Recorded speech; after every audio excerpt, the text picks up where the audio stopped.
जरा कल्पना कीजिए कि एक चुनाव होता है, मतलब जिसे हम लोकतंत्र का सबसे बड़ा त्योहार कहते हैं ना। बिल्कुल। लेकिन उस चुनाव में लगभग 34% सीटों पर कोई वोट ही नहीं डाला जाता। मतलब लोग डर के मारे अपना जो नामांकन का पर्चा होता है ना, वो तक नहीं भरते। अरे बाप रे। हाँ, तो कोई भी ये सोच सकता है कि शायद शायद ये किसी तानाशाही देश की कहानी है, लेकिन ऐसा नहीं है। ये ये हमारे भारत के ही एक राज्य के पंचायत चुनाव का आधिकारिक आंकड़ा है। और सच कहूं तो ये आंकड़ा अपने आप में बहुत डरावना है। बिल्कुल डरावना है। और इसीलिए आज के इस विश्लेषण में हम किसी मामूली विषय पर बात नहीं कर रहे हैं। हम ना एक एक ऐसे ढांचे को समझने की कोशिश कर रहे हैं जो ऊपर से तो देखने में राजनीति लगता है, लेकिन अंदर से उसकी हकीकत कुछ और ही है। हाँ, और देखिए ये समझना इसलिए भी बहुत ज़रूरी हो जाता है क्योंकि जब हम इसे बाहर से देखते हैं ना, तो ये सिर्फ चुनाव जीतने या हारने का एक खेल जैसा लगता है। लेकिन अगर हम इसकी गहराइयों में जाएं, तो इसके तार समाज के उन रगों से जुड़े हैं जो लोगों की रोज़मर्रा की ज़िंदगी को चलाती हैं। एकदम सही कहा आपने। और इसीलिए आज की हमारी इस चर्चा का जो मुख्य विषय है वो है पश्चिम बंगाल में चुनाव के बाद होने वाली राजनीतिक हिंसा।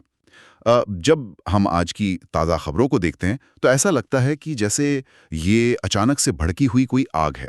बिल्कुल एक तात्कालिक प्रतिक्रिया जैसी। हाँ, लेकिन जब मैंने आज के इस विश्लेषण के लिए हमारे स्रोतों को पढ़ना शुरू किया तो मुझे एहसास हुआ कि भाई ये कोई नई बात तो है ही नहीं। मतलब आज हमारे पास मई 2026 की बिल्कुल ताज़ा न्यूज़ रिपोर्ट्स हैं जिनमें सच द रियलिटी, द फेडरल और इकोनॉमिक टाइम्स के हवाले से ज़मीनी हालात बताए गए हैं। सही। और इसके साथ ही हमारे पास ऐतिहासिक संदर्भ भी है। हाँ, बिल्कुल।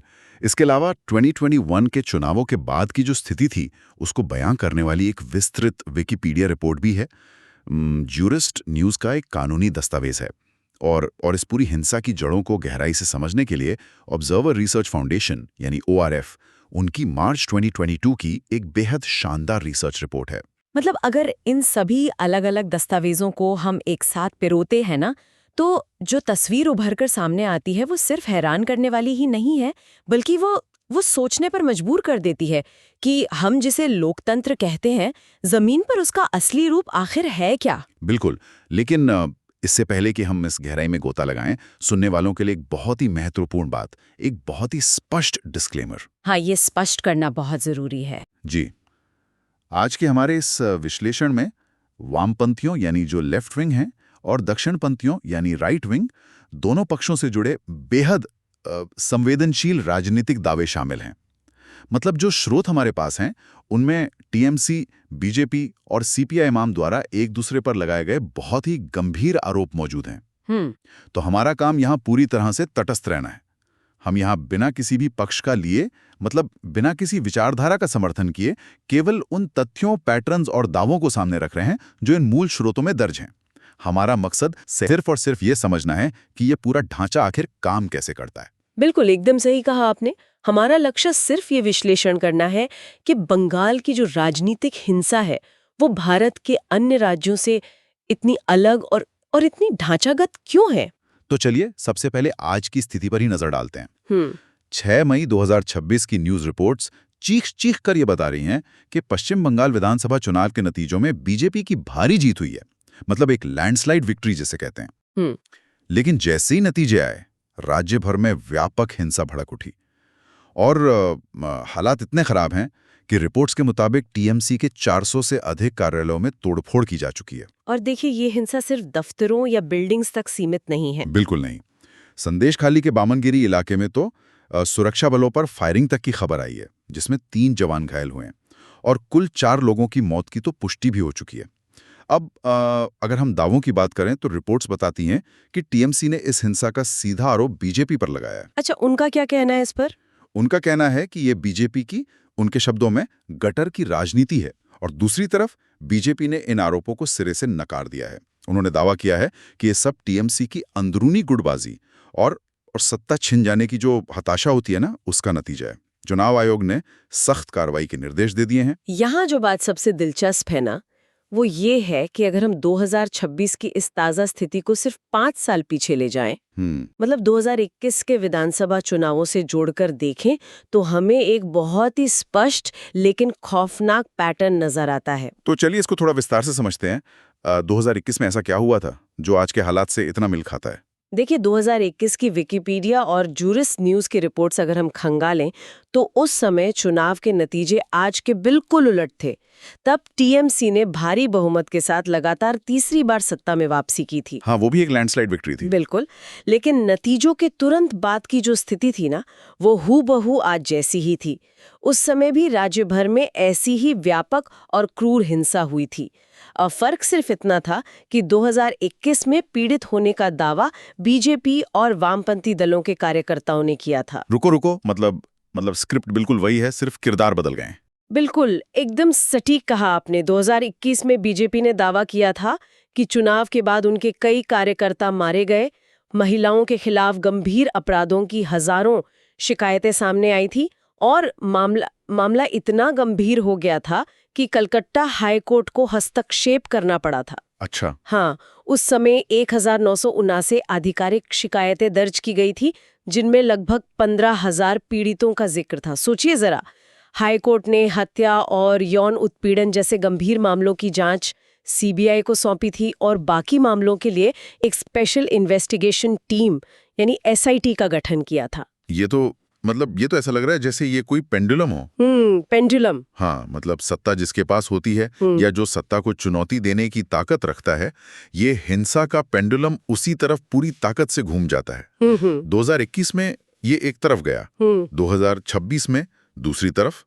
लेकिन इसमें सबसे डरावनी बात यह है कि ये पेंडुलम कभी रुकता नहीं है। बिल्कुल नहीं रुकता। चुनाव कोई भी जीते, पेंडुलम को तो झूलना ही है और आम लोगों को पिसना ही है। ये पेंडुलम वाला उदाहरण आपने बहुत ही सटीक दिया है।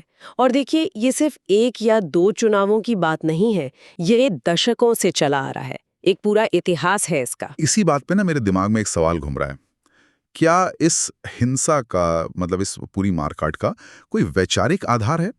मेरा मतलब है, क्या ये किसी खास आइडियोलॉजी की लड़ाई है या ये सिर्फ सत्ता की कुर्सी पर कब्जा करने की एक नंगी और क्रूर प्रक्रिया भर है? इस बेहद अहम सवाल का जवाब हमें ओआरएफ के उस विस्तृत शोध पत्र में मिलता है।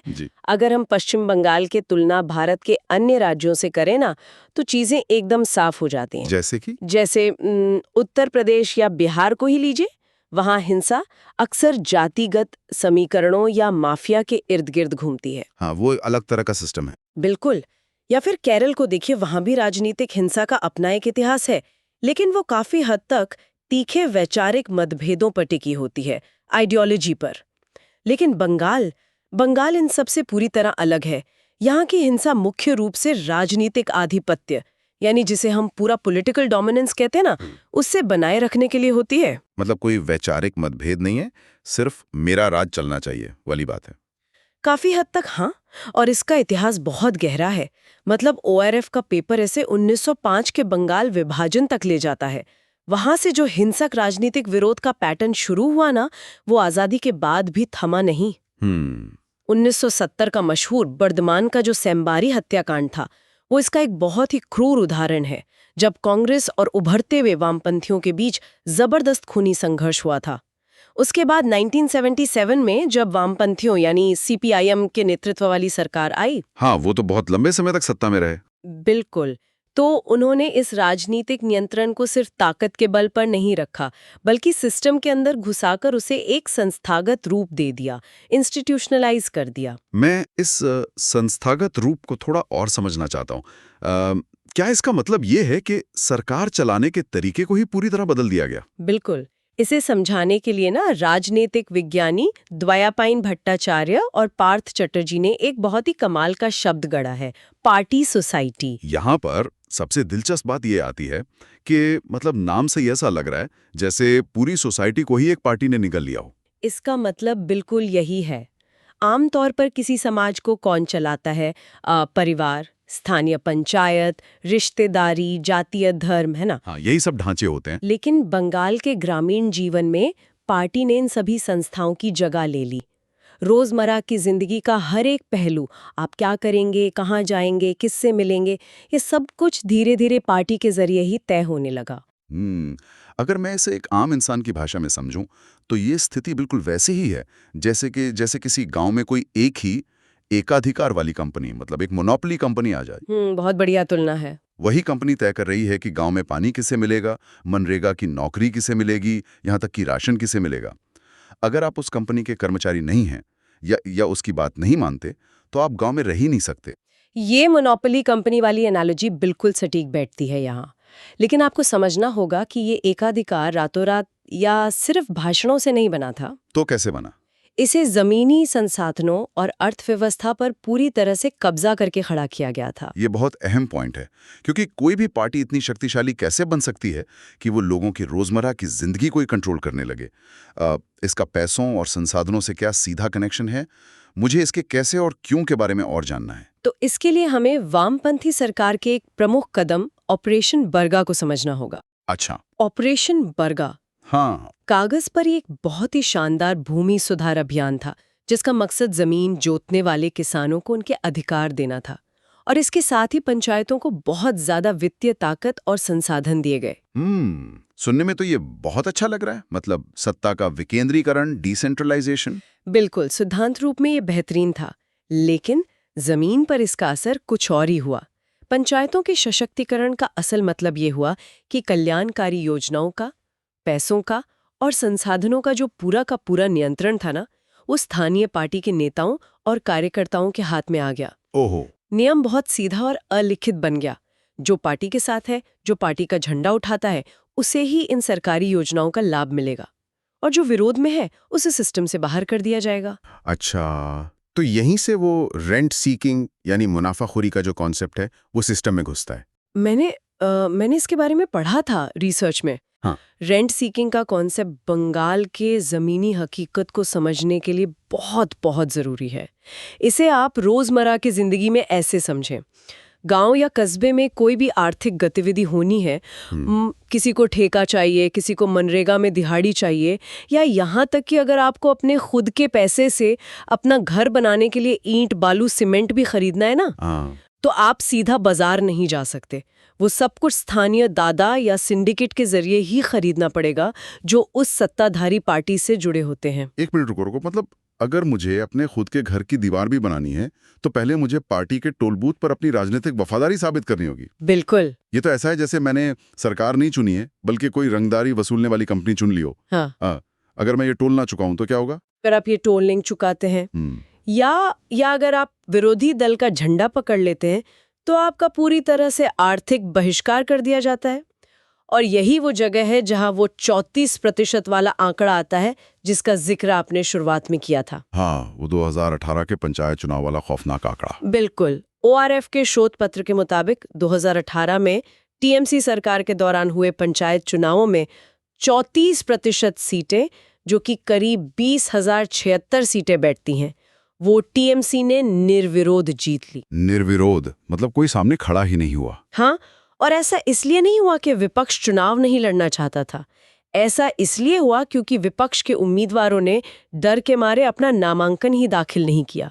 जो पर्चा भरने गया उसे रास्ते में ही रोक दिया गया, डराया गया। इसे सिर्फ चुनावी हिंसा कहना काफी नहीं होगा। तो फिर इसे क्या कहेंगे हम? एक बहुत प्रसिद्ध समाजशास्त्री हैं जोहान गाल्टुंग। उन्होंने इसके लिए एक सिद्धांत दिया है, स्ट्रक्चरल वायलेंस, यानी ढांचागत हिंसा। Structural violence. हाँ, गाल्टुंग समझाते हैं कि हिंसा हमेशा वो नहीं होती जिसमें खून बहे या दंगे हों। स्ट्रक्चरल वायलेंस एक अदृश्य रोजमर्रा की हिंसा है जो सिस्टम के अंदर गड़ी गई है। जब किसी इंसान को सिर्फ इसलिए सरकारी अस्पताल में बेड ना मिले, राशन कार्ड ना बने या उसकी दुकान को काम ना मिले क्योंकि उसने गलत पार्टी को वोट दिया था, तो ये विरोधियों को बुनियादी जरूरतों से चुपचाप वंचित कर देने की एक बहुत ही क्रूर ढांचागत हिंसा है। यार, ये बात सच में झकझोर देने वाली है। इसका मतलब है कि ये सिर्फ चुनाव के दिन ईवीएम मशीन के आसपास होने वाली मारकाट नहीं है, ये एक इंसान को आर्थिक और सामाजिक रूप से जिंदा दफन कर देने की प्रक्रिया है। बिल्कुल सही कहा आपने। अगर स्थिति ऐसी है, मतलब अगर जीवन यापन, रोजगार, सुरक्षा सब कुछ पूरी तरह सिर्फ सत्ताधारी पार्टी की मुट्ठी में, तो जो लोग चुनाव हार जाते हैं उनका आखिर क्या होता है? हारने वाले पक्ष के जो जमीनी कार्यकर्ता हैं वो अपनी जान और अपना पेट कैसे पालते हैं फिर? इस सवाल का जवाब बंगाल की राजनीति का एक और बहुत ही विचित्र पहलू खोलता है, जिसे रिसर्च पेपर में आइडियोलॉजिकल फ्लूइडिटी कहा गया है, यानी वैचारिक तरलता। वैचारिक तरलता मतलब लोग अपनी विचारधारा पानी की तरह बदल लेते हैं। एकदम सही। जब जीवन यापन पूरी तरह सत्ता पर निर्भर हो ना, तो हारने वाले पक्ष के कार्यकर्ता समझ जाते हैं कि उनकी जान और उनका रोजगार दोनों खतरे में है। ऐसे में वे अपनी सुरक्षा के लिए रातों रात अपना पाला बदल लेते हैं। अच्छा। उदाहरण के तौर पर जब 2011 में वामपंथियों की 34 साल पुरानी सरकार हारी, तो उनके बहुत से जमीनी कार्यकर्ताओं ने देखा कि अब सत्ताधारी पार्टी उनके पीछे पड़ी है। तो ऐसे में उनमें से कई कार्यकर्ता बचने के लिए सीधे बीजेपी में शामिल हो गए। वामपंथी विचारधारा से सीधे दक्षिणपंथी विचारधारा में, ये तो बहुत बड़ी छलांग है। हाँ, क्योंकि जमीन पर ये विचारधारा की लड़ाई थी ही नहीं कभी। ये पूरी तरह से अपने अस्तित्व को बचाने की जद्दोजहद थी। उन कार्यकर्ताओं को लगा कि चूंकि केंद्र में बीजेपी की सत्ता है, तो वो पार्टी उन्हें वो शारीरिक सुरक्षा और संसाधन मुहैया करा सकती है जो अब हारने के बाद उनकी अपनी पार्टी नहीं दे पा रही थी। तो ये साफ है कि जमीन पर काम करने वाले कार्यकर्ता किसी किताब में लिखी विचारधारा के लिए नहीं लड़ रहे हैं। वे सिर्फ जिंदा रहने और फिर सत्ता की ताकत का इस्तेमाल करके अपना बदला लेने की लड़ाई लड़ रहे हैं। बिल्कुल। और स्रोतों में इस बात के कई पुख्ता उदाहरण मौजूद हैं कि कैसे नेता और कार्यकर्ता दल बदलते रहते हैं।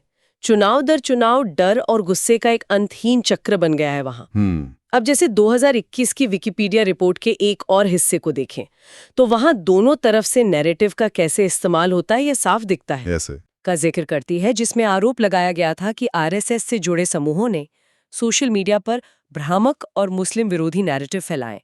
और ठीक उसी रिपोर्ट में दूसरी तरफ बीजेपी का ये आधिकारिक दावा है कि 2021 की हिंसा में उनके 130 से ज्यादा कार्यकर्ता बेरहमी से मारे गए। यहाँ मैं सुनने वालों को फिर से एक बार याद दिला दूं कि हम इन दोनों में से किसी भी दावे की सत्यता पर मोहर नहीं लगा रहे हैं। बिल्कुल नहीं। हम सिर्फ ये बता रहे हैं कि दोनों तरफ से कितने गंभीर और विपरीत नैरेटिव गढ़े जाते हैं। सही कहा। अहम बात ये समझना है कि ये जो आरोप प्रत्यारोप और नैरेटिव है ना, ये जमीन पर उस डर की राजनीति को और भड़काते हैं। हर चुनाव अस्तित्व की लड़ाई बन जाता है, जहां हारने का मतलब सिर्फ विपक्ष में बैठना नहीं होता, बल्कि अपना घर बार और रोजगार खो देना होता है। तो इस सब का आखिर क्या मतलब है? जो चर्चा हमने अब तक की उसे देखकर एक बहुत बड़ा सवाल उठता है कि ये क्या भय की राजनीति सिर्फ किसी एक पार्टी की, चाहे वो वामपंथी हो, टीएमसी हो या बीजेपी, क्या ये उनकी सोची समझी रणनीति है, या फिर ये पूरा सिस्टम ही एक ऐसे दलदल में बदल चुका है कि जो भी पार्टी सत्ता में आएगी उसकी मजबूरी बन जाएगी कि वो इसी खूनी सांचे में ढल जाए? अगर हम इसको बड़े पैमाने पर देखें तो जवाब एकदम स्पष्ट हो जाता है। बंगाल की ये हिंसा कोई छिटपुट या अचानक होने वाली घटना तो है नहीं। बिल्कुल। ये एक पूरा इकोसिस्टम है। एक ऐसा इकोसिस्टम जहां राजनीतिक दल, राज्य के हर एक संस्थान, चाहे वो पुलिस हो, प्रशासन हो या पंचायत, उन पर इस कदर हावी हो चुके हैं कि उनके बीच का जो फर्क होता है ना, वो मिट गया है। जब पार्टी ही सरकार बन जाए और सरकार ही पार्टी, तो राजनीतिक हार सिर्फ एक चुनाव की हार नहीं रह जाती, वो एक सामाजिक मौत बन जाती है। इसीलिए हर पार्टी इस सिस्टम को बनाए रखना चाहती है। कोई भी ये सोच सकता है कि भाई मैं बंगाल में नहीं रहता तो मुझे इस राजनीति की इतनी गहरी बारीकी को समझने की क्या जरूरत है। लेकिन सच कहूं तो ये चर्चा हमें बताती है कि लोकतंत्र असल में काम कैसे करता है। हमें लगता है कि चुनाव के दिन ईवीएम का बटन दबा दिया और बस लोकतंत्र का काम पूरा हो गया। जबकि असलियत ये है कि लोकतंत्र उन संस्थाओं की स्वतंत्रता पर सांस लेता है जो चुनाव के बाद काम करती हैं। अगर पुलिस, अदालतें और रोजगार देने वाली एजेंसियां किसी सत्ताधारी पार्टी की प्राइवेट कंपनी की तरह काम करने लगे ना, तो वो लोकतंत्र सिर्फ नाम का रह जाता है। बिल्कुल। अगर लोकतंत्र एक शरीर है तो निष्पक्ष संस्थाएं उसकी हड्डियां हैं। और ये जो पूरा विश्लेषण आज हमने किया है, ये हमें सिर्फ बंगाल की एक टूटी हुई हड्डी नहीं दिखा रहा है, ये दिखा रहा है कि कैसे उस पूरे शरीर के कंकाल का ढांचा ही बदल दिया गया है और किसी को भनक तक नहीं लगी। ये एक बहुत ही महत्वपूर्ण सवाल खड़ा करता है। और शायद यही वो सवाल है जिसके साथ आज हम सुनने वालों को छोड़ना चाहेंगे, ताकि वे खुद इस पर विचार करें। हम सब मानते हैं कि लोकतंत्र का मूल विचार ही यही है कि समाज में जो भी विवाद या मतभेद हों, उन्हें बिना किसी हिंसा के सुलझाया जाए। लेकिन जब कोई राजनीतिक दल समाज की हर एक नस पर, मतलब रोजगार से लेकर राशन तक पर कब्जा कर ले, और जब डराना, धमकाना या ढांचागत हिंसा ही चुनाव जीतने का सबसे सफल और प्रभावी कैंपेन टूल बन जाए, तो क्या हम सच में इसे एक जीवित लोकतंत्र कह सकते हैं? सोचने वाली बात है। या फिर यह एक ऐसी नई और डरावनी राजनीतिक व्यवस्था है जो आज सिर्फ एक राज्य में दिख रही है, लेकिन कल धीरे धीरे दुनिया के अन्य परिपक्व लोकतंत्र को भी अपनी इसी बीमारी की चपेट में ले लेगी। ये वाकई एक ऐसा विचार है जिस पर सबको गहराई से सोचना चाहिए। आज की इस बेहद गंभीर और गहराई से भरी चर्चा में हमारे साथ जुड़ने के लिए बहुत बहुत धन्यवाद। हम फिर मिलेंगे एक नए विश्लेषण में, कुछ नई रिपोर्ट्स और एक नए नजरिए के साथ।